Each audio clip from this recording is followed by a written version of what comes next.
Welcome to Kellogg's Global Politics, a podcast on U.S. foreign policy and global politics. My name is Dr. Anita Kellogg, an international relations scholar specializing in the relationship between economics and national security. I'm here with my co-host, Ryan Kellogg, an expert in energy investment and policy. Thanks. Glad to be here. So we're recording this episode on January 8th, 2022. So Happy New Year, everybody. So most podcasts that I listen to, at least, open with banter between the hosts. But honestly, we're not very good at that. And because we're married and live in the same space, the how was your week thing doesn't really work that well for us. So we decided to open this episode with a news quiz on global events. Since I'm very bad at quizzes of the sort, hopefully you will find it entertaining. So the quiz is from Foreign Policies, What in the World, published on January 7th, and covers the previous 7 days. And neither of us have seen the quiz, so let's see how it goes. So I can tell from just the title that I'm not going to know very much. So you think this is such a great idea? I mean, we do have a podcast on global politics. Yes, but we're not undermining our credibility right up front, are we? Hopefully not. We don't pretend to be experts at everything. The first one is a geography question, and I'm kind of bad at that too. So, protest erupted in Kazakhstan this week over a government move to eliminate a cap on fuel prices, with demonstrations popping up in cities across the country. What is Kazakhstan's capital? Forgive my pronunciation of the choices. Aktobe, Almaty, Nur Sultan, and Zanazen. Wow. You want to take a stab at this? Well, we're both going to take a stab at it. Okay. But my guess is the third one. This is a complete guess. Okay, I'm going to say the second one. All right. Let's see. Yes, I was right. All right, good job. Nur Sultan. How do you say that again? How did you say it? I don't know if you want to ask me. Yeah, Nur Sultan. Yes. All right, good job. So Anita's up 1-0. All right, second question. Who is Germany's new foreign minister who visited Washington this week? Oh, man. All right, first choice. Olaf Scholz, Robert Habeck, Annalena Baerbock, and Christine Lambrecht. I'm going to go for the last one. Yeah, I'm going to go last one too, even though it's probably not a smart strategy since I'm behind. Well, but also the name seems kind of familiar to me, but we are wrong. It's the third one. Oh, man. Yeah. Okay. All right. So Anita's still up 1-0. So third question. Abdallah Hamdok resigned as prime minister of what country on Sunday? Sudan, Ethiopia, Eritrea, and Djibouti. I'm going to the last one, Djibouti. Okay. I'm going to say Ethiopia. Yeah, that was my second guess. Sudan. Oh, I guess it's the prime minister. All right. All right. All right. Fourth question. On Friday, who became the first world leader to officially visit Myanmar's junta leader, General Min Aung Hlaing, since he took power in a coup last year? I know this answer. Cambodian Prime Minister Hun Sen, Bangladeshi Prime Minister Sheikh Hasina, Chinese President Xi Jinping, Japanese Prime Minister Fumio Kishida. I'm going to say Xi Jinping. Yes. I mean, I haven't clicked it yet, so I'm going to be very... No, we're wrong. Sorry. I'm so sure. Was it Cambodian? Yeah, it was. Man, I told you that I was not good at this. Hey, you're still up 1-0, so you're not that bad at it. Clearly, we didn't cover any of these topics in today's episode. All right, so question 5. Kosovo is experiencing dramatic energy shortages. Oh, man, I got to get this one. What did the country's government ban this week to limit national energy consumption? Electric cars, hot tubs, video game live streaming, and cryptocurrency mining. All right, I'm going to say cryptocurrency mining. I'm going to say the same. Okay. But my second choice would be the video games. Oh, I was going to say hot tubs, but okay. That's hilarious. But no, we were right about the cryptocurrency. Okay. I think I did see that headline somewhere. Yeah, I feel like I did too. All right. Question 6. The president and prime minister of which country hinted at the possibility of joining NATO in their New Year's addresses? Switzerland, Mexico, Finland, or Ireland? Wow. Well, it's not Mexico. That's good. And I don't think it's Switzerland.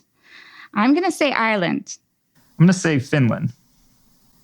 And it's Finland. Oh, All now we're tied. Now we're tied. 2-2. I mean, that's kind of a remarkable change, though, because Finland's just been this sort of like most neutral in between Russia and the rest of Europe for a long time.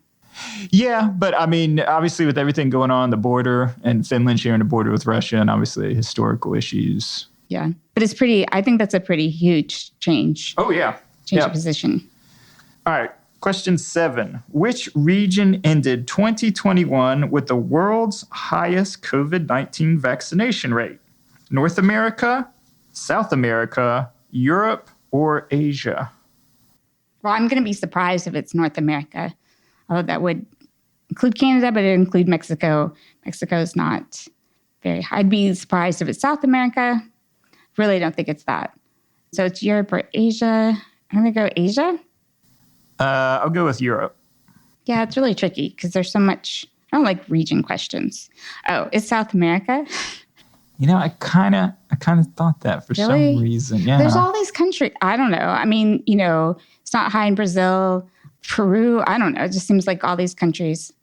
I remember reading how successful their vaccination campaign's been going. So that's interesting. Okay. All right, question 8. The multi-state cartel of oil-rich nations, known as OPEC Plus, met this week to discuss oil production. Oh, no. Which country is the plus one in OPEC Plus? Azerbaijan, Russia, Iran, or Canada? I'm going to say Russia. Me too. I feel fairly certain about it. Yes. Yeah. Okay. All right. Question 9. In the past few months, China has increasingly sought to punish Lithuania for its growing relationship with Taiwan. To make up for one instance of Chinese retaliation, a Taiwanese government-owned company recently purchased over 20,000 bottles of what substance? Lithuanian olive oil, Lithuanian vinegar, Lithuanian hot sauce, or Lithuanian rum? I feel like I read the story but wasn't paying attention to the detail of what product it was. What would it be easier for them to make? What do you think? I'm going to say rum. Part of me wants to say that, but you're right, rum. Yes. I know, man. All right, so I have a 3-2 lead, and this is the last question, question 10. After being closed for several years to facilitate conservation efforts, Thailand's scenic Maya Bay reopened to the public this month. The beach had been overrun by tourists after appearing in what film? Around the World in 80 Days, The Beach, The Hangover Part 2, or a teen beach movie? Wow. I'm going to go The Hangover Part 2. I'm going to go with that too. No, it's The Beach, which was I was thinking about. I didn't see The Beach. I think The Beach. Yeah, anyway, I vaguely remember it. Came out quite a while ago. Okay. So I guess the final score then was 3-2. Maybe it was 4-3. I think it was 4-3. I think it was 4-3 with the OPEC question. So both of us failed, unfortunately, in terms of the 10 questions. But I guess I squeaked out the win for what it's worth. DiCaprio, that's his name. I always forget his name. I don't know why. Yeah, so it was the movie I was thinking. All right, moving on to the real stuff. On today's episode, we will be covering the main news from December 23rd to January 7th. We will discuss the RCEP, Regional Comprehensive Economic Partnership, trade pact led by China, which went into force on January 1st. Next, we discuss what's going on with the Iran nuclear deal and the latest on the Russia-Ukraine conflict. In our final segment, we reflect on the anniversary of the January 6th Capitol riot and its global impact. Before we get into any of that, we have listener feedback and a question asked by one of our readers, Tallulah, who lives in France. She asks, I just listened to the last episode and was wondering if you thought the U.S. boycott over the Beijing Olympics will actually have an impact on all the issues going on there. Also, why do you think France is not participating in the boycott? Do you think it would be economically possible for the U.S. and possibly France to cut ties with China completely by stopping their productions there and have all products nationally made? So there's definitely some good questions in there that I imagine some in the general public, particularly the last one, like why can't we just stop all productions? So the impact of the boycott, we talked a little bit about, I think in that first episode. Mm-hmm. Yeah, and that we did not think it would have an impact. Plus, I think it's not even going to be part of the news story, since the biggest story will be about how China deals with the COVID, particularly Omicron variant, and people are really wondering how that will happen, how they will deal with their very strict zero COVID policy and actually have the Olympic Games. Yeah, no, I think that's right. I mean, ultimately, it's largely a symbolic gesture, and I still hold that it's primarily kind of domestic politics for the U.S., where this is the minimum the Biden administration needed to do to cover its flank in terms of attacks from the right. Bad politics, but I think it just won't be an issue. So the second part. Yeah, so the second part, I thought was interesting and, gave me an excuse understanding a little better what France's relationship with China has been over the last 10 years. And it has been something that's evolved quite a bit. I think compared to the U.S. and certainly prior to the Trump administration, France had very much an engagement with China, trying to maximize kind of economic opportunities, cooperating around both trade and around issues on climate change. But since then, I think both in France and the EU has taken a harder line stance. And France, I think, could be summed up as taking a three-prong approach. They recognize that China is a systemic rival, which is something the EU also came out with official designation in 2019, is an economic competitor, but is also a partner in certain cases. And France is very committed, for instance, to climate change with the Paris Accords.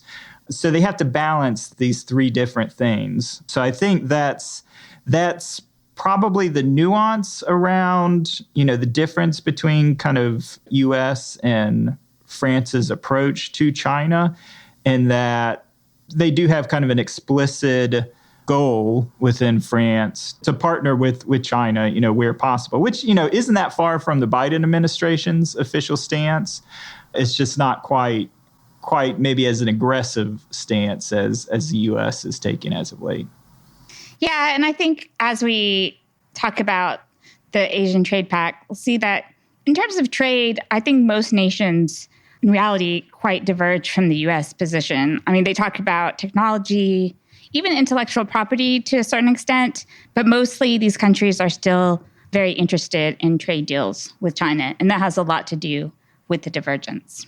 So I think this last part is really valuable because a lot of people ask this, why the US or France cannot just cut ties completely with China by stopping their productions there. So there's this idea that we would renationalize those industries, right? Which, one, in terms of just basic manufacturing, that would be enormously expensive and very impractical. I mean, the government would have to spend billions of dollars of building those factories because obviously the private sector does not have that incentive to do that. And it would cost more to run those factories, let alone the amount of money, federal direct investment that would have to be pulled out and cause another billions of dollars. I mean, it's enormously expensive and harmful. But the bigger problem is that it's not like China just manufactures a whole product, right? It's that China is this part in a global supply chain. And I think this is really important to understand. So, if you have iPhone is just like the most popular example, although there are probably better ones. And if you look at a typical chart, which unfortunately I don't have in front of me, but use in my classes, like the chip comes from design, comes from Korea or Japan or something. There's at least 6 countries involved in making the phone, and then the last part is in China. So other products would be harder because it's not just with the U.S., right? Part of the supply chain, right? It's other countries all contributing and trading, right? It's just one step in the process. And so it's not very realistic to put that in the United States because you still have to have all these other countries feel like that's a good economic bargain. And there's no reason to think that they would. So another thought is, well, maybe those productions would ship to other countries, which to a certain extent would happen, but unlikely that any of these countries could have the manufacturing power. Yeah, I mean, I think those are great points. And, we'll post a link to one article that I found, particularly enlightening, kind of hits on all those points. And it's from an Australian perspective, which is way more vulnerable and dependent on Australia than probably any other trading partner within the West. And in this example, they kind of lay out, it's like, well, why can't Australia, stop trading with China? And, part of it is just that scale, the demand from China, and a lot of these export industries like iron ore, where Australia is concentrated, is more than the rest of the world combined. So where are you going to make that up? Another is location, because they thought, well, the UK or Canada, where we kind of have this shared cultural and trading pacts, why can't they make up, so that we're buying more Australian products? And some of it's just the locations. The fact that shipping something an additional 8,000, 10,000 miles isn't going to be economically competitive anymore. Well, that's for Australia, though. That doesn't apply to the United States. No, it doesn't. But I think it illustrates the same sort of points, maybe not on the location but perspective. I think it's part of the supply chain, which we're going to talk more about in our discussion on the Asian Trade Pact. Yep. So, I think that definitely hits on the complexity of the trading relationship and the supply chain is what makes it kind of impossible to disentangle. Truly impossible. I mean, it's not just that we would pay more by manufacturing things in the United States. It's just that the whole thing would involve other countries having to buy these products. And it's just really hard to even really imagine how that would happen. Yeah, and that being said, I think it is smart to do around strategic, certain things, advanced technologies, AI, stuff that could be used for defense purposes, to put restrictions on those or to shift supply chains in very sensitive areas. But for the bulk of consumer goods and the bulk of our trade that we have with China, no way. And so these countries are actually further integrating along that lines, including Australia. So the biggest regional trade agreement went into effect on January 1st. It's called the RCEP. It consists of 15 East Asian and Pacific nations, including Australia, Brunei, Cambodia, China, Indonesia, Japan, South Korea, Laos, Malaysia, Myanmar, New Zealand, the Philippines, Singapore, Thailand, and Vietnam. So basically, it will eliminate more than 90% of tariffs on commerce among the 15 member countries. By the GDP measure of its members, this would be almost 1/3 of the world's GDP. One thing that's really notable is how this is going to affect global supply chains. It's going to further integrate these nations in being able to build products because the inputs for them are going to now have very little tariffs on them. And we've seen this a lot with smaller regional pacts or even between countries. Like the automobile manufacturing in the United States benefits a lot or really relies on the fact that you go back and forth between Mexico and Canada and that there aren't tariffs each time those go through the borders. So basically, that's a really important aspect of it. So there's several kind of interesting things about this. One, too, is that while the countries that they predict, Japan actually might benefit the most from this. So basically tariffs will be eliminated on 86% of industrial goods exported from Japan to China, up from 88%. So 86% will have no tariffs. Right now, there are only 8%. And this includes the elimination of levies on 87% of auto parts exports, worth nearly $45 billion annually.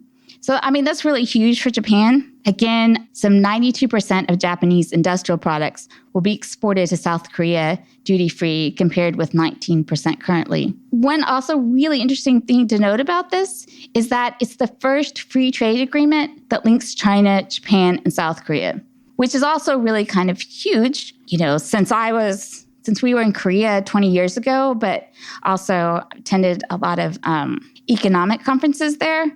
I mean, a free trade agreement between the three countries has been talked about forever. And at one point, they were kind of close to a deal, just the three of them. But then there's so much historical animosity about this. And so anyway, being able to do this would be pretty huge, and it will make those efficiencies in the global supply chain much, much greater. Yes, I think, from a symbolic stance, it's definitely a big deal. I mean, ultimately, and, several commenters and articles this week have made the point that it's, a failure of the United States with the original TPP trade deal that was, pushed forward on the Obama administration and then immediately scrapped by Trump and not really resuscitated, although I think we're maybe attempting to have an additional framework that the Biden administration is proposing. The dollar amount, honestly, isn't that big. I mean, the Brookings Institute estimates they'll add $500 billion in additional world trade by 2030. Just for reference, there's $19 trillion in total trade in 2019. So it represents a small percentage. But the important thing symbolically is that China really set the terms for this to a much greater extent.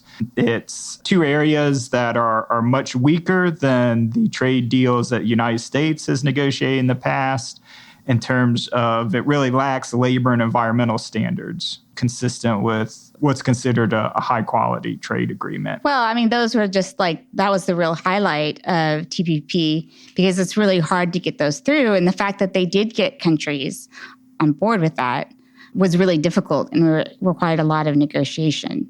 I guess two things, too. The U.S. kind of definitely loses out because of trade diversion. Because of these much lower tariffs, then it will be cheaper for these countries to import from each other rather than import for countries not in this agreement.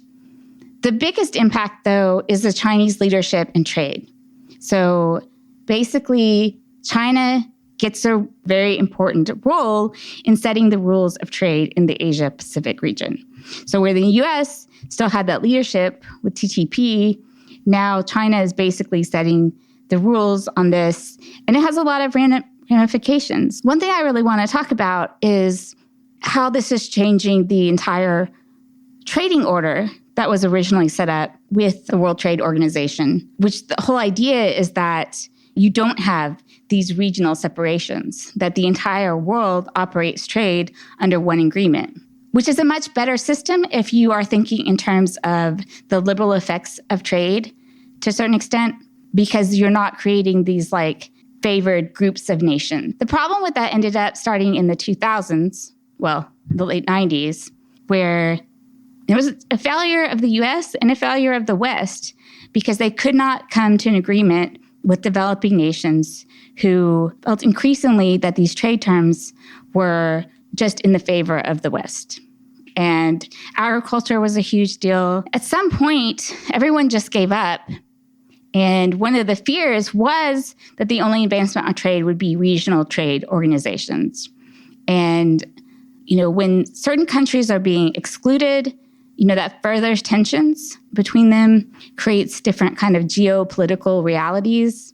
And I think overall is a real harm to people like myself who really sees global economic integration as a really positive thing in terms of just, overall peace and security. Trade frictions do kind of increase smaller conflicts, unquestionably. Regional agreements, though, are only more likely to increase this. So, I mean, the overall impact, the U.S. has lost its position, really, in being able to further integrate, right? And that's important. It's also important if we think about what happened before World War I. You know, a lot of people, say like, well, counter to this idea that economic integration creates peace, there was a lot of economic integration among European nations who accounted for the bulk of trade, and yet they still went to war with each other.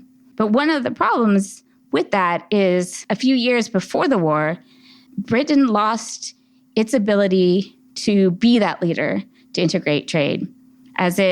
People internally, farmers launched a huge protest about wheat, and the British government could just not maintain the tariff-free environment. I think this is really significant on a number of levels.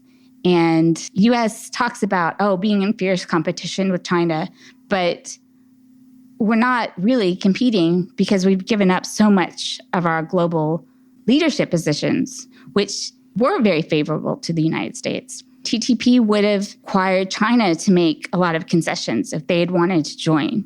Instead, now they get to set the terms. Yeah, so it'll be interesting to see how the U.S. responds. I mean, like I mentioned, the TPP is still out there. That's a separate deal. China has submitted its application to TPP, so really undermining kind of the original intent of it as envisioned by the Obama administration. But I know that they've, we'll see. I mean, it's disappointing with what the administration has done so far with the lack of action. They are promising some sort of economic framework, basically to counter this or to add this or to kind of wedge the U.S. back in kind of economically on trade liberalization. But yeah, I agree. They totally have a lot of ground to make up, and it may be impossible to make up. I think it's impossible. The thing about even the TPP as it exists, South Korea is not part of it, is recently applied. So a lot of these countries are not part of it besides China. And a lot of the integration benefits of the TTP are now going to the RCEP. So if the United States does come up, I saw this too, with some sort of framework. One, though, they have not provided anything that seems appealing to these nations to join. And whether they could offer deeper integration benefits than these already set along China's terms, I think is very, very unlikely. I think the one area, because India isn't included in the RCEP, if you could have a framework that includes India, they had, concerns about the impact on some of their domestic industries. But if you could have a framework that included India, I think that may be a game changer where you can kind of wedge yourself back in as a main player and help kind of counter China to a certain extent. Because again, the dollar amount is small. It's the symbolism of it. Well, and the dollar impact wasn't great with the TTP either. None of these, if you look in pure dollar amounts, were very, very impactful. But if you just think of the tariff reduction, again, in just the global value chains and in trade diversion, it's really significant. It's more setting the rules. If this leads to changes within the WTO or other international global rules around trade and standards, then that is a major loss. Well, the WTO, though, hasn't had a new trade pact in over 20 years. So, these regional agreements in itself sort of changed that whole framework of global integration. Yeah, but that's driven by domestic blowback, both within Europe and the U.S. That's not even China-driven. That's because trade has failed the middle classes of those countries as they perceive it. Not that we're going to get into a big discussion about that, but that's the perception. Right, but the West then loses out because these trade agreements are really significant, like the RCEP, because they include both developing nations and developed nations. And that is what the global integration failed upon. And I think India is huge, right? But the United States has to come up with a framework that somehow has more gains than the RCEP and is appealing to these other nations who also, many of whom do not want these strict labor standards and such. They like the Chinese terms better. Yeah, but then we lose out the effects of the liberal goals of trade in the first place without certain standards around human rights and the environment. I don't know that that's what you just stated before was a chief goal of all these trade agreements was the liberalizing effects. Yes, but also not to create like regional competition, right? You wanted to be able to create a whole global system where, countries did not just form their own blocks and compete with each other in the same ways that you see. Yeah, but I don't think we have to worry. I mean, like with this, Japan, South Korea, Australia, these are the ones that are benefiting the most from the RCEP. They're not going to abandon the defense arrangements or security agreements with the United States. So I don't think it really has any impact. I mean, it's great if it positively impacts our allies. Okay, seems like a good deal for them. I think there are several problems with that. I mean, I think it's interesting, as I've noted before, that countries like Japan have a very different philosophy than the United States.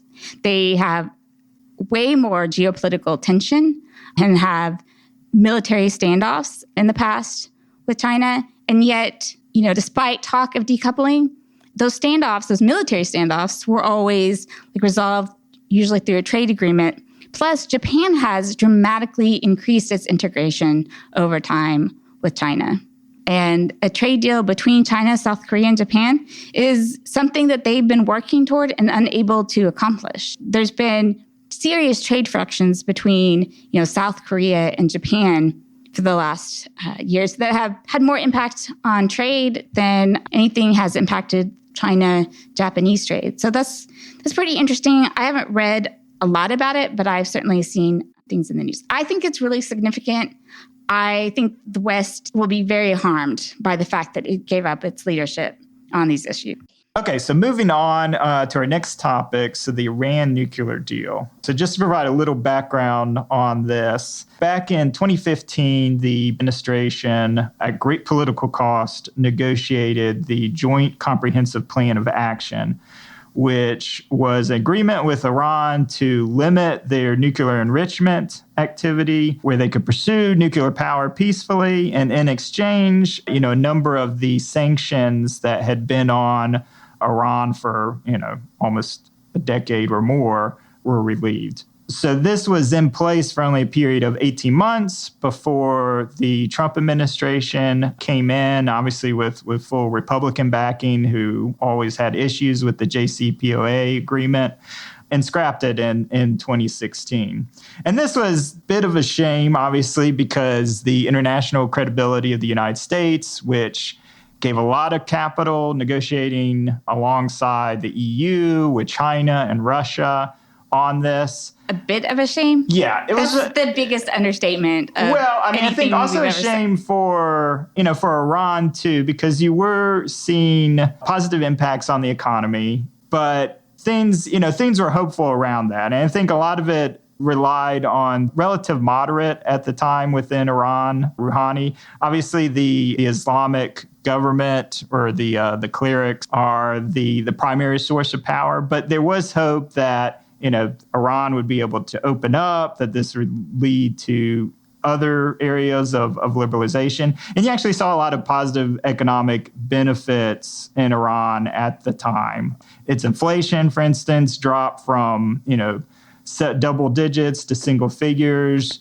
Crude exports rose from 1.4 million barrels a day to 2.1. And there were a lot of Western companies that were looking at investment opportunities, including Airbus and Boeing. Obviously, with the Trump administration coming in, scrapping the deal, all of that fell apart. And in response, this really reaffirmed Khamenei's, so the Islamic, the cleric leadership within Iran, of their misgivings of the negotiation in the first place. They didn't think the U.S. was a trustworthy partner, and the Trump administration essentially proved that. So in the intervening years, of course, it makes a lot of sense for Iran to aggressively pursue enrichment. And essentially, we've reached a point where they advanced to the point where after negotiating the deal, they were probably about a year off from possessing a nuclear weapon, to current estimates where they're only a month off. So they're kind of in pretty dire straits. The other thing that's happened domestically within Iran is they elected a new president the past, I think that was late last year, Raisi, and he's very much an extremist. I think just because the economic benefits basically didn't exist, especially after all the additional sanctions were placed back on Iran by the Trump administration. So you didn't have a big turnout, because within Iran, you do have competitive elections to a certain extent. I mean, the choices aren't great, but you have the extremists and then the moderate. So you have a very extremist. And since that time, they haven't returned to the negotiation table until this past November. And in those 5 months, they've advanced their nuclear enrichment program to an extent that it's way outside the terms of the original agreement. So basically, you have this pending crisis where Iran is mere months away from the development of nuclear weapons. The U.S. envoy is currently negotiating with Iran, not directly, but through the EU, essentially, and Russia, to try to piece together the terms of the agreement. But because both parties have violated the terms of the agreement and have advanced well beyond, what was agreed in the original terms, that it seems almost impossible to piece it together. So essentially, it's looking pretty like we're reaching a crisis where the choice is going to be, will the world accept a nuclear-armed Iran? And certainly from Israel's perspective, we know that they will not. They're currently encouraging, even though Netanyahu lost the election, I think is facing criminal prosecution. So the current Israeli Prime Minister Bennett, is actively encouraging joint exercises with the U.S. for a potential military strike on Iranian facilities. So things are looking pretty bad. It seems very unlikely that the Biden administration is going to be able to resuscitate the agreement without scrapping it completely and changing the terms, which we know domestically isn't going to work. Ted Cruz already came out, said any agreement that is negotiated is going to be immediately scrapped upon a Republican victory in 2025. Which is what they said with the initial deal. I mean, they wrote a letter led by Tom Cotton to Iran to say that this deal will no longer be in effect when a Republican takes power. Yeah, which I think just kind of reinforces the Iranian perspective that, U.S. can't be trusted. I wouldn't trust anything the U.S. negotiates knowing that if there's a new president in the White House, that it's worthless.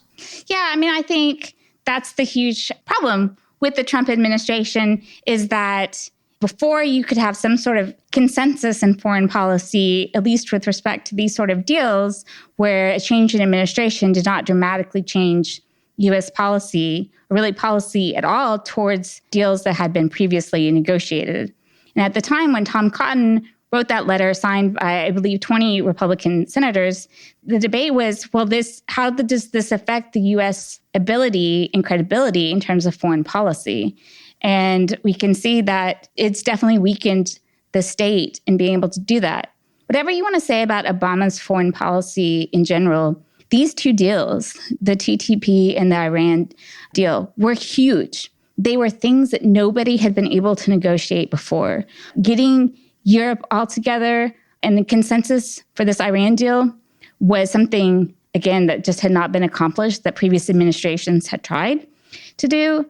And you can't put that genie back in the bottle. Once you have broken these trade agreements, trade and, nuclear agreements, you broke them, right? And your whole credibility, you can't just renegotiate. You can't just have a president like Biden in there and thinking like the whole world has changed. The U.S.'s ability to keep its word, its ability to influence these things has been irrevocably revoked. Certainly with the continuing tensions in the U.S., there's no reason to think that there would be a consistent policy. And for Iran, I mean, here's their perspective is here they were abiding by the terms of the agreement. The next step was to negotiate about their missiles, which was a separate deal, which is what Republicans complained about. But the success of the nuclear deal was opening the ability to do that. And they were seeing the economic benefits. But the U.S. is the one who unilaterally, withdrew, even though our own experts went and inspected the sites and said the Iranians were holding to the agreement. And of course, they eventually were like, well, the U.S. is not upholding its side. How long do you expect us to uphold ours? And it did for a couple of years. But the economy there just got worse under the sanctions the U.S. put back on it. I never really thought a New Deal had much chance of success myself. But it's part of the argument I made at the time, mostly when I was teaching classes or to anyone who listened to me, is that there's nothing to stop Iran. Even if you could have an attack on its facilities without creating further instability in the region, they know how to do it. They have the components to do it. Well, I mean, if you destroy the infrastructure and destroy the fuel source, you will set them back considerably. To some extent. I just don't see that as a high probability of success. I don't even see the U.S. and Israel doing anything of that sort. No, I think they will. I think I think Israel, even on its own, will do that. And I think they'll have support from Saudi Arabia as well. Otherwise, you'll have Saudi Arabia will also pursue nuclear weapons if Iran, has nukes.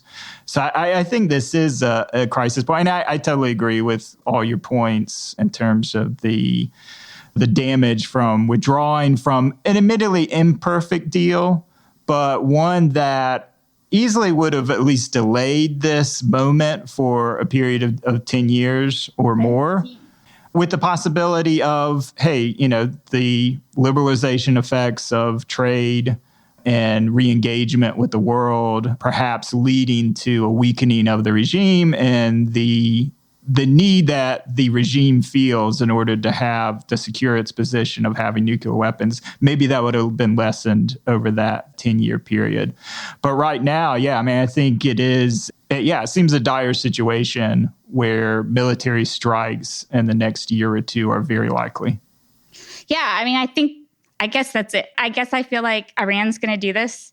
It's in their interest to do this. As previous countries, we don't attack countries that have a nuclear weapon. If Israel does this, it would compromise many of their other agreements in the region with countries that are not Saudi Arabia, that are allies. Or the Gulf states. That was the whole point of the Abraham Accords, is to have this unified Israeli Sunni bloc of countries that are aligned with Israel against Iran. Yeah, but I don't think that they want some sort of military engagement. Well, I think the thing is, and kind of why the emphasis on the missile technology is Iran's missile technologies and the amount of missiles that they have advanced considerably. And that was kind of made in the New York article that we'll link in the podcast notes.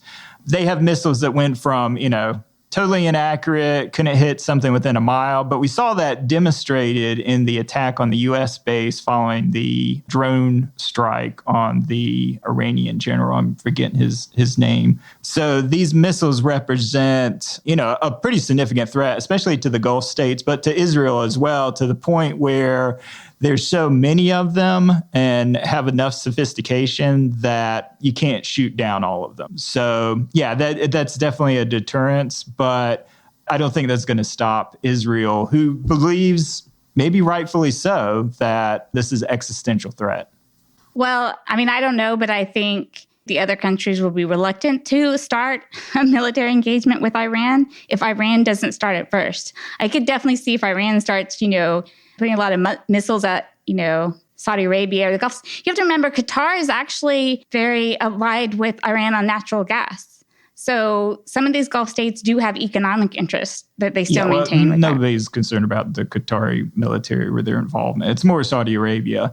And they have been they're still very active through their proxy agents. They've stepped up their aggression in terms of strikes against, they're attacking military targets within Iraq.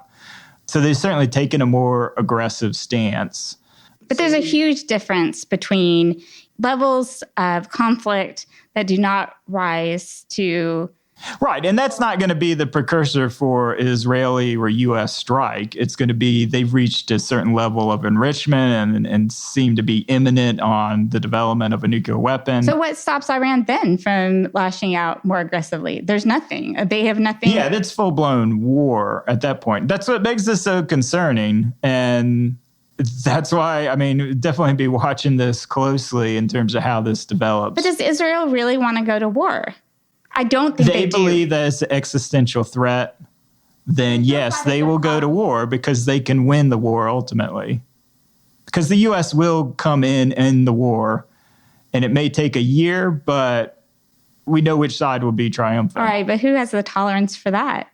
That's going to be deeply unpopular in the United States. Nobody has the tolerance for it, but a nuclear-armed Iran is seen as unacceptable. I think the amount of deaths that would result from a war, it would be seen as going to be more on the Iranian side primarily. Yes, but you would still see, just even with their previous technology, look how protracted the Iran-Iraq war was, that the U.S. also thought. That was against two equally matched agents. I think that there are so many problems with this if Israel attacks based on this existential threat. The only way would be to completely devastate Iran like you did Iraq. I cannot even imagine the effect. And I don't think anybody is looking for war. And that's why, these last-ditch negotiations efforts. I think scrapping the deal completely and starting kind of at a new point where you can freeze weapon development, accept that you've advanced and you have a certain level of enrichment, you've developed certain centrifuges in exchange for, relieving some of the current sanctions that are in place and just kind of ratcheting things down in a more modest way in order to give it more of a time. Because I agree, the U.S. certainly has no appetite for war. I don't think that even Israel, with its current prime minister, it's certainly not, Netanyahu and kind of the more aggressive stance that his administration took. So hopefully they can find a way off the ledge. Yeah, I just don't see Israel committed to starting a war. I think, the other effect that is concerning, I have a lot of colleagues who work on issues of nuclear proliferation, and they were sort of horrified by the U.S. withdrawing because essentially, unless Israel is ready for a full-out war, which I don't think they are, then you have a nuclear proliferation. It's another country which we couldn't stop the development of nuclear weapons. And it's going to increasingly be hard to stop other countries from developing their own nuclear weapons. So as a couple of colleagues have pointed out, that the number of nuclear weapons that increases the number of countries is problematic because it increases the chances that, they could be used in some type of conflict, right? It may be a small chance, but it dramatically increases that probability. All right. So, going from one crisis to the next, a quick update on Russia and the Ukraine. So since we last covered this in our episode a couple weeks ago, Biden and Putin held a 1-hour phone call towards the end of the year. Again, basically kind of setting up the terms for next week. So U.S. and Russian officials are set to meet in Geneva on January 9th and 10th. And this is before a Russia-NATO Council meeting on January 12th. And all this will be to discuss the terms that were laid out by Russia, which, as we mentioned in the last episode, were basically untenable. There was no way that NATO and the U.S. could agree on almost any of the terms. They were completely unreasonable. So the real question is, where are they going to find common ground in order to de-escalate the situation? And there's been a couple hints. Actually, the New York Times came out today, both discussing the potential sanctions and where the U.S. and its NATO allies would focus in order to deter Russia. And then one of the NBC News reported, although I think it was later challenged by the administration, on one of the negotiation points being in exchange for a withdrawal of Russian troops from the Ukrainian border, the U.S. would be willing to withdraw troops from the NATO's eastern flank, as well as kind of the negotiation around NATO missiles and exercises. So that's kind of been challenged. But in terms of where the sanctions would focus, because again, it's always been really vague. They're going to be very severe sanctions, unlike anything that's been proposed before. So it seems to focus on a couple different areas. So one is, and I think we mentioned this last time, cutting off Russia from the SWIFT financial network. This is a financial transaction network that's used by 1,100 banks and more than 200 countries. The EU is not quite on board with this because they're concerned about retaliation of oil and gas supplies in the middle of winter. There's a severe energy crisis going on. The UK is suffering. There have been protests in several countries. They're all under this really powerful constraint. Yeah, and I covered some of that in the article that we posted on our website. But yeah, Europe is not in a good position in terms of energy security in the winter. And there's not a lot that they can do about it in the short term. Another one, which is kind of interesting, would be a total embargo on U.S.-made or U.S.-designed technology. And this would cover not only defense technology, but all consumer goods as well. Okay, so that's just the latest update. We don't have to spend too much time on it because we've talked a lot about it before, and they're basically nothing has changed much except for negotiations ahead. So finally, January 6th, which is still this hugely traumatic event for myself and many people. Its anniversary was a couple of days ago, and there's a lot of coverage on what it means to the U.S. domestic political system.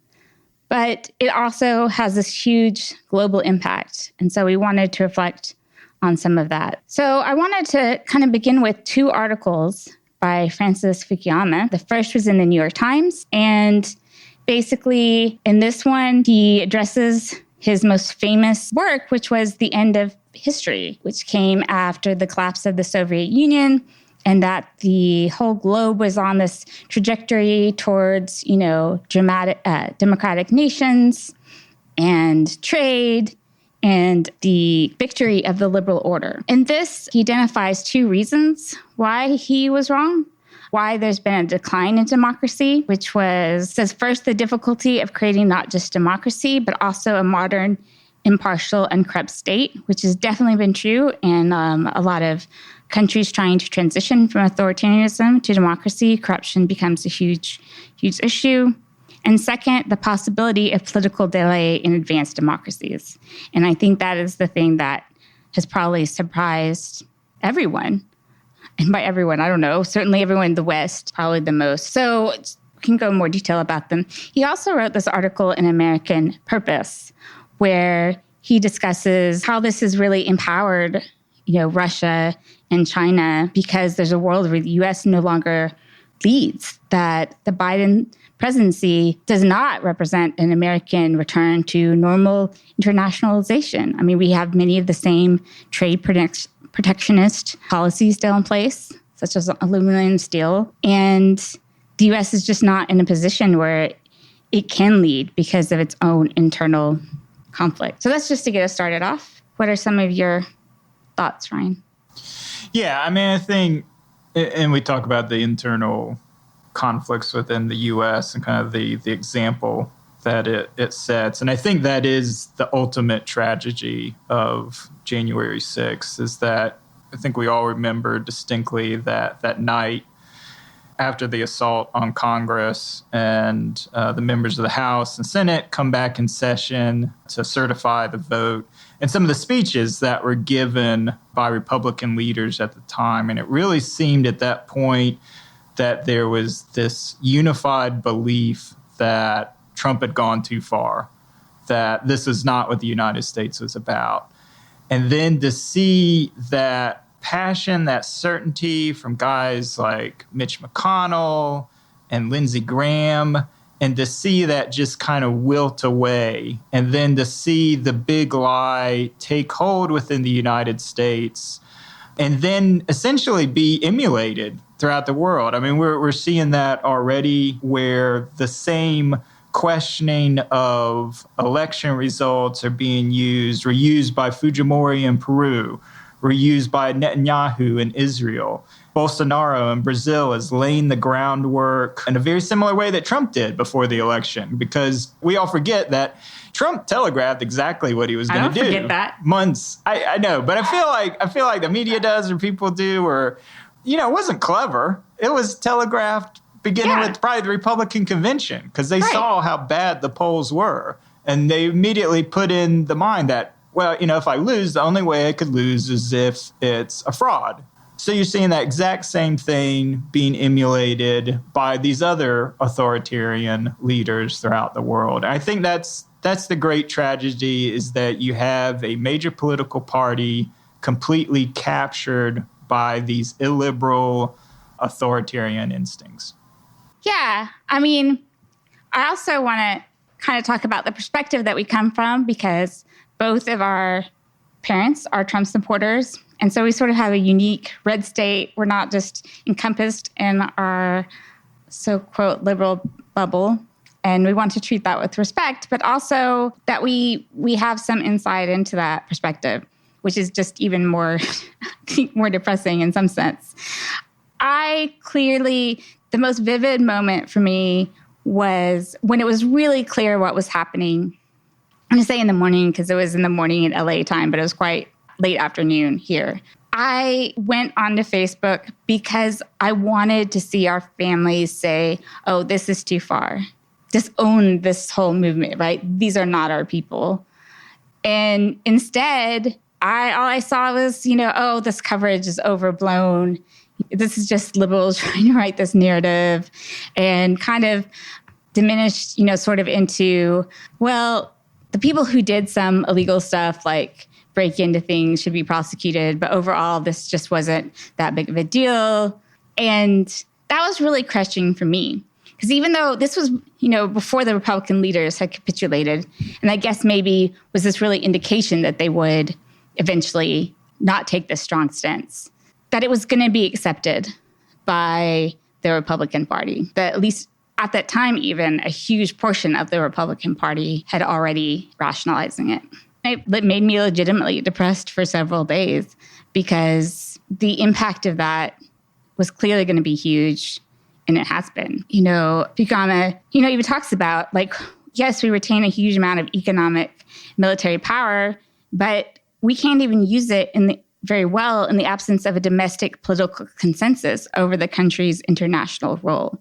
And I think that's a really important thing to state because, we brought it up a little bit in Iran and what America has tolerance to do. But the inward pull of Trump is not like it's gone just because Biden has become president. And he caters sort of to a lot of that. I mean, as we've seen in the disastrous quick withdrawal from Afghanistan. And other countries know it too. Fukuyama, I don't know how much this is the case, but he certainly links it to Russia choosing this moment to build up these troops on the Ukrainian border. He also links it to a lesser degree to Chinese aggression in Taiwan. Nobody really knows where the U.S. stands on a lot of things. We are losing our ability to lead, but we're also losing our ability to decide what we want in the world. And I was thinking that today, even before I kind of made this outline, and kind of why I mentioned our parents, I don't even understand exactly what they see the U.S.'s role should be in the world. They talk about a strong America and not letting China win, but it's, obviously our withdrawal and not being able to lead in trade and these other agreements means, that the U.S. will be further disadvantaged in trade. There's the sense that, we must stop these commies that are going to destroy America at any cost, and that means the dissolution of democracy, then it's worth it because if the commies take over, and this is all like a secret plot, and basically that most Democrats are just sheep and they're just not seeing the wolves out there within their own party. And they're just, being blinded to that. And then if those people took power, then they would just take over and destroy the United States. But that's not a vision of what the U.S. should be in the world. I think you're trying to look for too much logic within. I don't think there is a coherent world view in terms of international policy. I think the closest is if there's a brain trust, it's probably Steve Bannon, maybe the journal, I may have this wrong, American Affairs, that was started that disowned Trumpism, but then kind of embraced Trumpism, trying to find an intellectual foundation. But, Bannon's whole push, and he's been active in Europe with some of the far-right organizations, is to have an alliance essentially with these authoritarian regimes that believe in preeminence of the nation state over any sort of international agreement, including the EU, so the dissolution of the EU, but then a grand strategic alliance with Russia in order to counter China. That Russia is a natural ally of the Western, aka white European nations, of which the United States is part of in kind of the Trumpist worldview. And with its strong cultural and religious traditions, together we're strong enough to counter the Chinese threat. Except that the U.S. media now is propaganda equivalent to the USSR media propaganda. So they still hate the Soviet Union while embracing Russia? No.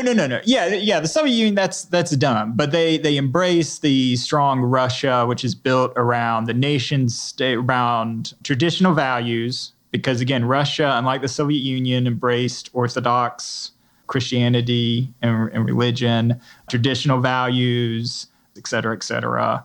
So they're seen as natural allies. And I think that's, one of the other disturbing things in terms of how the right within this country has reached out. But the whole thing of putting Hungary on a pedestal with Viktor Orban. Yeah, the fact you had Tucker Carlson go out to Hungary for a week and essentially hold this dictator who's disassembled every form of political resistance within his country, has cleaned out the colleges and universities to the point where, there's an election coming up, but they're not going to be free and fair elections. There's no real challenge to his party.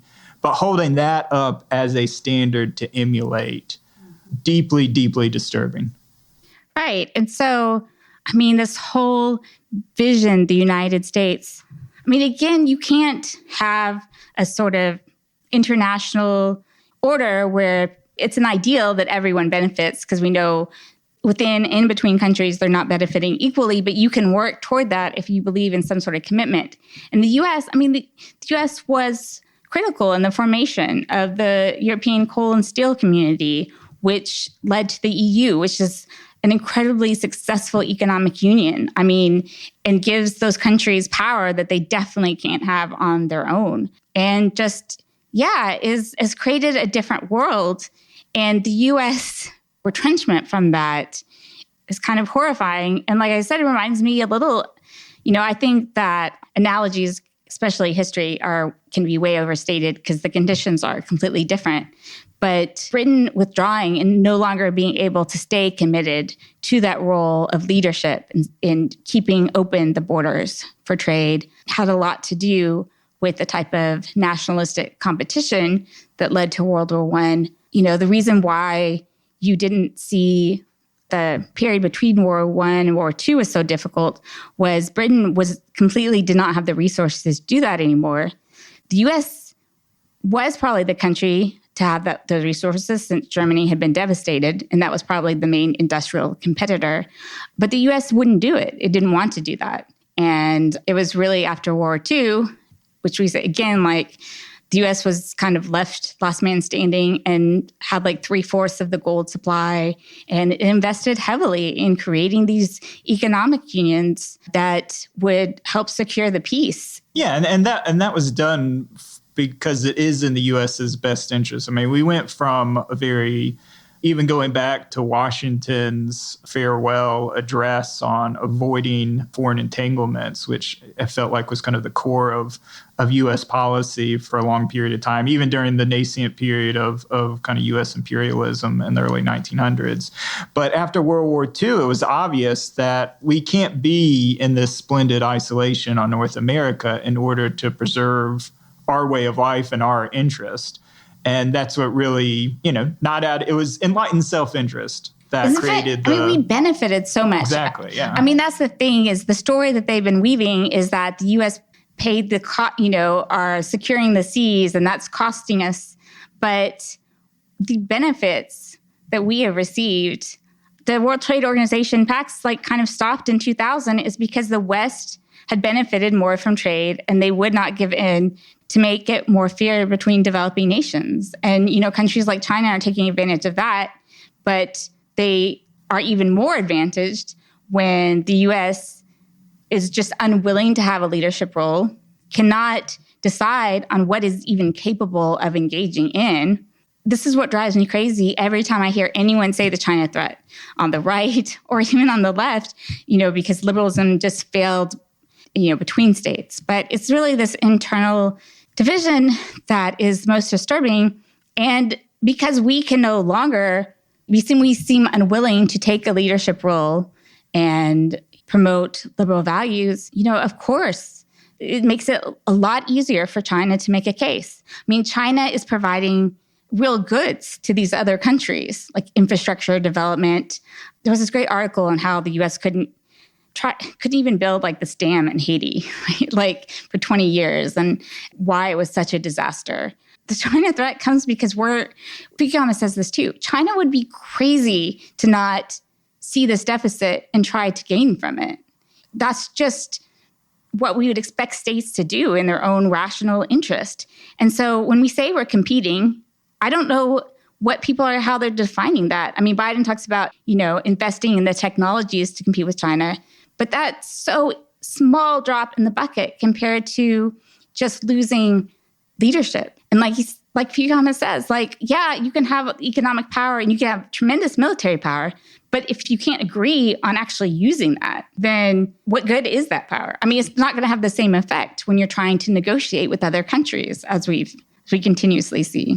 Yeah, no, absolutely. I mean, I think China is, I'd say, definitely up to Xi Jinping and some of the more aggressive actions, has played their hand extremely well. But yeah, ultimately, it comes down to this competition of systems and which system better delivers kind of that material prosperity for its people. And if you're a developing country looking at the two systems, and yeah, I mean, the Chinese system, which is this authoritarian capitalism that places, zero emphasis on human rights or environmental standards, but has delivered enormous prosperity to its people, lifting them out of abject poverty into the middle class. And there's a lot of appeal to it. And the U.S. and its allies have failed in terms of selling its own system or being more flexible, I guess, and offering an alternative.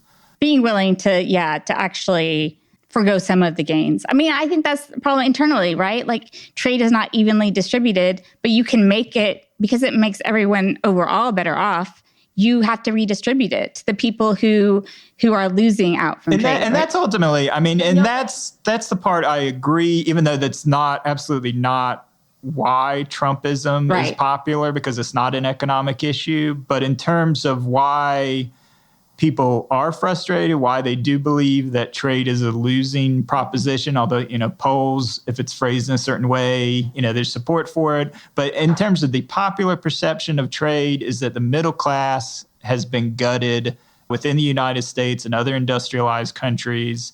And there's certainly been a huge loss of manufacturing jobs. And I ultimately agree. It is a failure of the elites to redistribute the gains of trade in an equitable way. I mean, you have to really make a case, because that's the problem. It's been the problem that countries themselves were not able to make. The West was not able to redistribute some of the gains it was getting from the global trading system. And, part of that is, then they have to sell it domestically. But this is where the value of liberalism, I think, is. So many voices out there are saying, well, just say trade doesn't live up to it. I just so believe that it's not trade itself. Like, trade could deliver these results, and it has, but the failure is, yes, because of the unequal benefits, you do have to have some level of redistribution. I mean, is that possible or not? I don't know, but no one's even tried to make the case. Instead, they use some, this whole discontent. But also when you say countries the two systems, they're looking at a system that's not, the people in the United States don't even agree on democracy. I mean, when you have people in the United States upholding authoritarian regimes like Hungary, I mean, why should a developing nation be like, oh, we want to emulate the United States, while the U.S., portions of the U.S. are emulating, countries like Hungary? This is very devastating, and I think Fukuyama knows better than anyone, I guess, the disappointment and the national security or international security thing is just highly, highly diminished. Americans, all of it is, I think, bad. Our democracy is, going backwards. There's a significant, maybe at least 40% of the country that, is okay with many authoritarianism elements, that definitely, supports sort of the problem that we have in the U.S., the way the institutions have set up that increasingly allow a minority party to take over all the institutions. And I wish I had something optimistic to say about it instead of just being just incredibly, disappointed or unable to see a turnaround that really benefits the U.S. or the world. Yeah, obviously, with the January 6th anniversary, I'd say 90% of everything I've read is extremely pessimistic. And honestly, I look ahead with absolute dread to the 2024 election. I'm not quite there with the Canadian op-ed piece that came out, which we'll link to, that predicted that the U.S. would fall to a far-right authoritative dictatorship by 2030.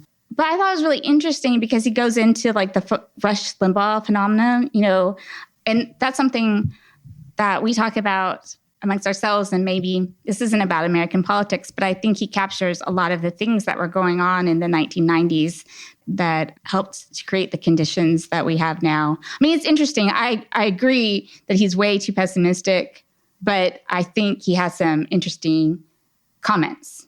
And it's well worth reading. Yeah, we could certainly have a whole dedicated episode just going into the root causes of why the U.S. is in its position. But it is a little outside the scope. This is global politics, not U.S. domestic. Even like Fukuyama gives all these lists of reasons, and everyone does, right? But they're not researched, right?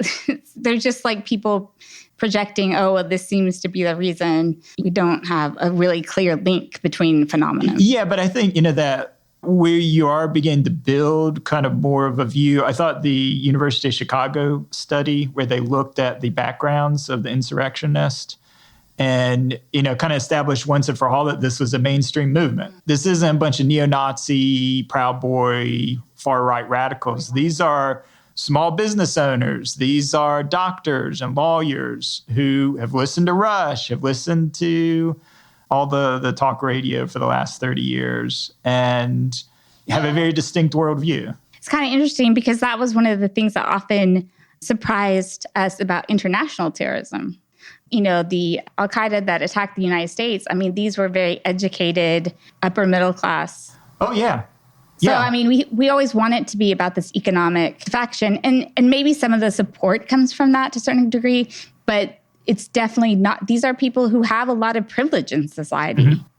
And I feel like this surprise to us, or maybe it's just disturbing, is something that we've discovered before. Yeah, and honestly, the more you think of it, often revolutions are led by people in the middle and the upper middle class who are educated. And I think this is absolutely the case with the wider Trumpist illiberal movement as well. Yeah, I don't want to make too much of it, but if you ever, you read the biographies of many of these leaders, they're not validated by people in society. And so they have a lot of resentment for that their ideas are not validated. They came from, this is interesting from the Chicago study, they came from areas that voted for Biden predominantly. So they felt besieged. They were also areas that had a loss of white population over the last 20 years. So you have not these just kind of economic effects. Change. Yep. So people focus on the feel of loss of cultural, societal power. Mm-hmm. Yeah. So I don't know. I want to be an optimist, and I feel like just my general perspective on international relations for the last couple of decades that I've studied it has always been through a more optimistic prism. But on a lot of issues, it's very difficult to have optimism, certainly when it comes to the U.S. and its ability to lead. I hate to leave on such a depressing note. I know. It's sad, but, there's always hope. There's always hope.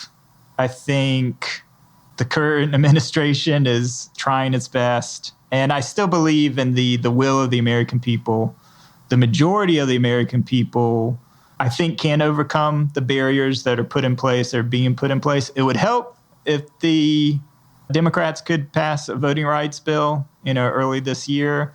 But a lot of studies have shown that even with these barriers that a lot of red states are putting in place, that they're actually not that effective.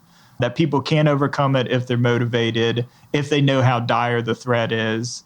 I think the majority of American people, as we've seen with the elections, value their democracy and can't overcome this. Yeah. I mean, that's what I hope. That's your moment of hope. Whether I believe that or not, I don't know, but... Well, I think the more concerning thing about restrictions is not so much the restrictions, but giving the state electors board or such the ability to not have to stick with to overturn popular will. And that's truly what's disturbing. And that's going to be the test in the 2024 election. Absolutely. I mean, we may even see it tested this year in the midterms, but 2024 for sure. And so I think that is certainly the thing that will affect a lot about, because American democracy will take a really big hit if any time that's successful. Absolutely. Absolutely. Well, let's continue to hang on to hope. That's all we got. Yeah. Well, I think that brings us to the end of this episode of Kellogg's Global Politics. You can visit our website at www.kelloggsglobalpolitics.com and follow us or me on Twitter at ARKellogg. And you can reach us by email, so Anita at kelloggglobalpolitics.com, and then myself, Ryan, at kelloggsglobalpolitics.com. And as always, please see the show notes for the articles that we discussed during this episode, and leave a rating and review on your favorite podcast provider. Thanks, everyone. Thanks, everybody.